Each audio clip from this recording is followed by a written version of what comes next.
eu entendo que você acha que tem um limite. Eu só fico com medo de... Sempre quando a gente quer pôr um limite na expressão, porque a fake news é uma forma de expressão. É mentira, mas é uma forma de expressão. Você quer limitar a forma de expressar das pessoas se expressarem? É perigoso. Como que a gente vai fazer isso? Esse é o problema. Como você imagina a gente controlando as fake news a partir do Estado, por exemplo? Eu gosto muito da ideia da gente se concentrar nas figuras dos tipos penais. Por quê? Quando a gente fala de tipo penal, o que é? É o crime que está lá previsto na lei, no Código Penal.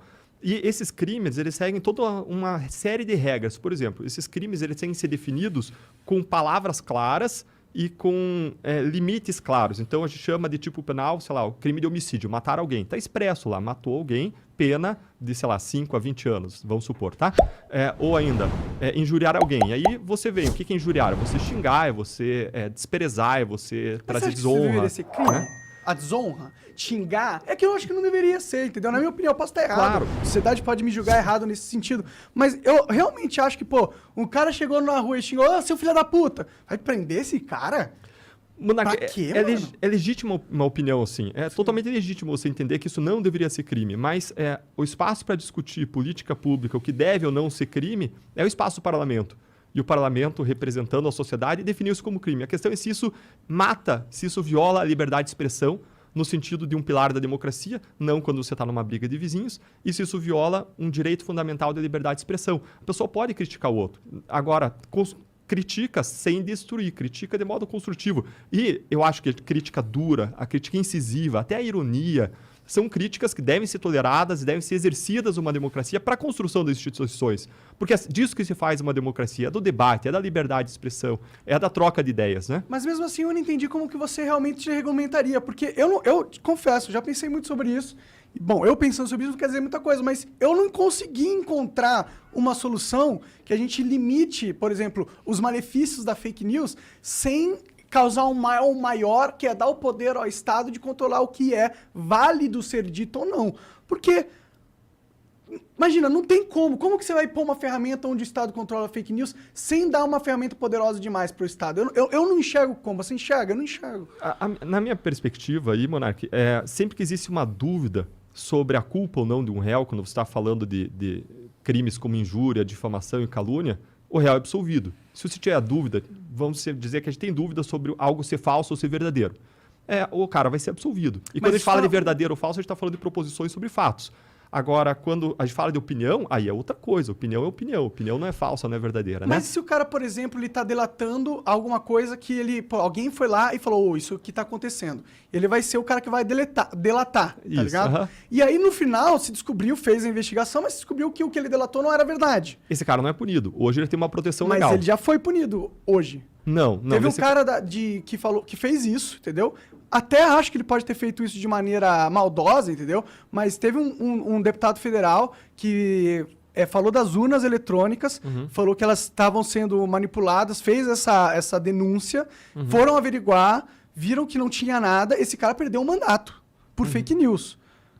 Eu acho que isso é errado. Sabe por quê? Não porque eu acho que ele tá certo em talvez ter mentido, mas sim porque agora qual que é o próximo que for fazer uma... E se realmente tiver alguma coisa acontecendo nas urnas, o cara vai ficar com medo de delatar, porque o último cara que delatou perdeu o mandato, entendeu? Então, eu não...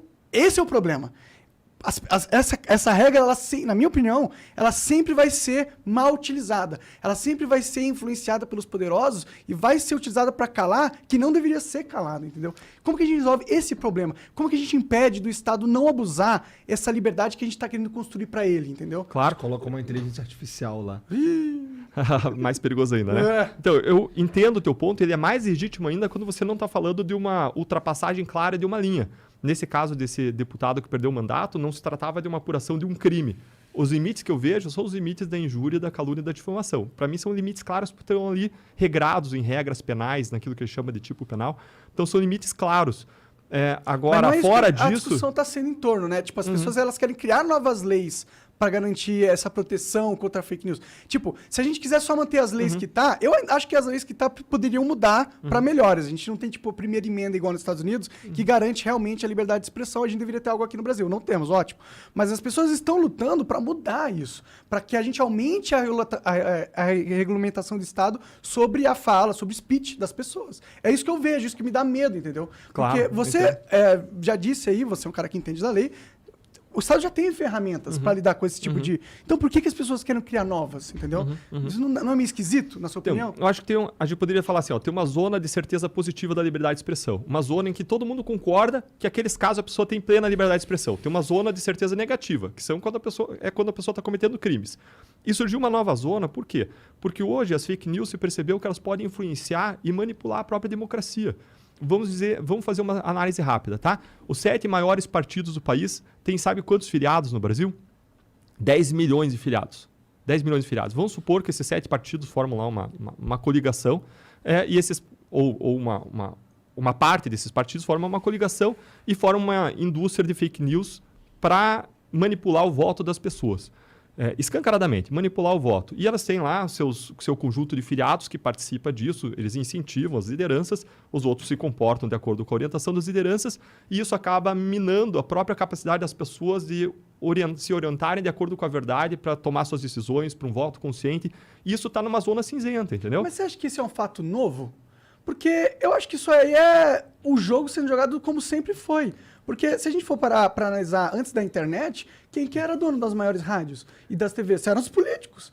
Então esse não é um problema novo. Mas antes nunca houve esse movimento para a gente realmente passar leis para que esse problema não existisse, entendeu?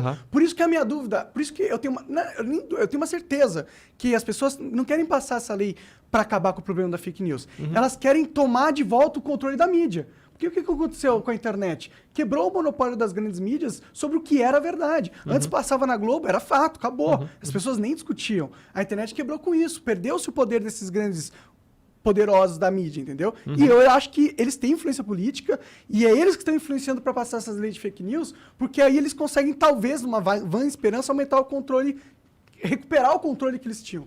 Legal. Monark, eu acho totalmente legítima e bem assim fundada a tua preocupação com isso. E eu tenho essa preocupação também. Eu quero que a internet seja um ambiente livre de liberdade de expressão, de colocação de perspectivas diferentes sobre a realidade. E nós sempre entendemos isso muito bem na Lava Jato, mesmo quando as pessoas nos criticavam, mesmo quando interpretavam de modo até absurdo a realidade. Agora, a preocupação que surge não é um problema novo, mas a preocupação que surge é porque o ambiente é novo. Esse ambiente de novas tecnologias, de notícias se multiplicando, de viralização de notícias. E deixa eu trazer aqui um experimento que talvez enriqueça um pouco a nossa perspectiva, tá? Foi um experimento feito na década de 50 ou 60, chamado experimento DESH. Esse pesquisador ele colocou várias pessoas numa sala e colocou na frente delas um exercício. E nesse exercício, ele mostrava na parte direita, na mão direita, ele segurava uma folha que tinha 3 linhas, linha A, linha B, linha C, e na esquerda tinha uma linha só. E o exercício era, os participantes tinham que dizer qual que era o tamanho da linha que estava nessa mão, que correspondia a qual das letras das 3 linhas que estavam na outra mão. Ou seja, o cara era um exercício fácil, visual, cara. Cara, era muito fácil o cara acertar. O cara olhava a linha que estava numa mão e tinha que dizer qual que era o tamanho, a qual que ela correspondia no tamanho em relação às 3 linhas que estavam na outra mão. Letra A, letra B ou letra C. Cara, ninguém erra esse exercício. Era fácil. Os tamanhos das linhas não eram parecidos. Daí colocaram as pessoas, mas com um segredo. Todos eram atores, menos um que era o verdadeiro testado. Tá, tô ligado qual que é essa porra. E aí, os atores começavam dando a resposta errada. Linha A, linha A, linha A, linha A. Chegava na vez do participante, ele olha para os lados e fala assim, linha B. Aí outro, linha A, linha A. E aí vem a próxima folhinha. E aí o que acontece? Vai lá os atores falando de novo a linha errada, linha C, linha C, linha C, linha C. Aí vem o ator, ele olha para o lado, fica sem jeito, linha C, falando a resposta errada. Esse experimento, ele foi feito centenas, dezenas de vezes, centenas de vezes. E qual que foi o resultado? Mais de 50% das vezes, a pessoa dá mais de 50% das respostas erradas. Nós tendemos a nos comportar como parte de uma manada, certo? E quando você simula o ambiente de manada, e veja que eu estava falando de 10 milhões de pessoas filiadas aos 7 maiores partidos, e uma indústria de robôs, né, que replicam notícias, isso permite a criação de um ambiente de manada para manipular a opinião, manipular a condução, manipular voto, E aí a questão vem, até que ponto isso é legítimo?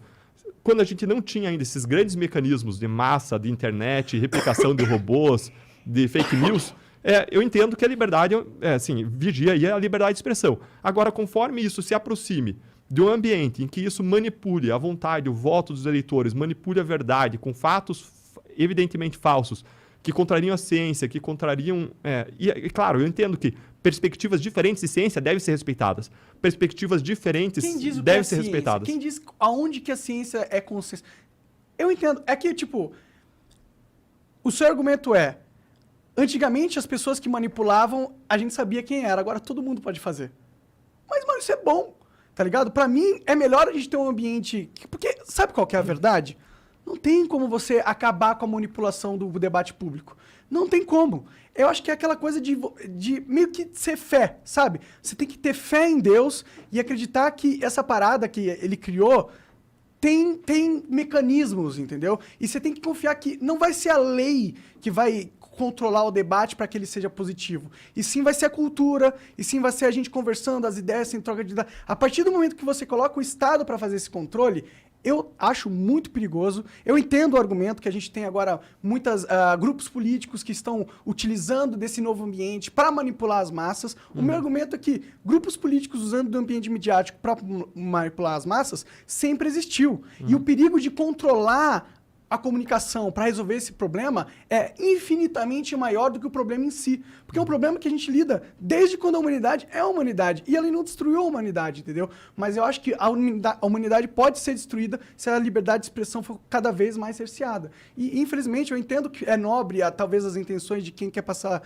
leis ou fortalecer a rigorosidade do Estado nesse sentido. Mas eu acho que, apesar de nobre, é uma visão que vai levar a gente para um caminho, infelizmente, de menos liberdade e um caminho ruim para a sociedade, sabe? Monarca, eu tendo a concordar com você, eu só estou situando a discussão, tá? Então, meu argumento não é nem contrário ao teu. Meu ponto é, existe uma zona de certeza e liberdade de expressão, cara, é o pilar fundante da democracia, é direito fundamental, e a gente tem que prestigiar acima dos outros direitos. Existe uma zona de certeza negativa, que é quando a pessoa está praticando um crime lá, bem definido, bem quadradinho, e onde surge a discussão é na zona cinzenta. Agora, conforme o ponto de vista da pessoa, essa zona cinzenta pode ser maior, menor ou até não existir. A tua perspectiva é um pouco mais libertária, pode não existir.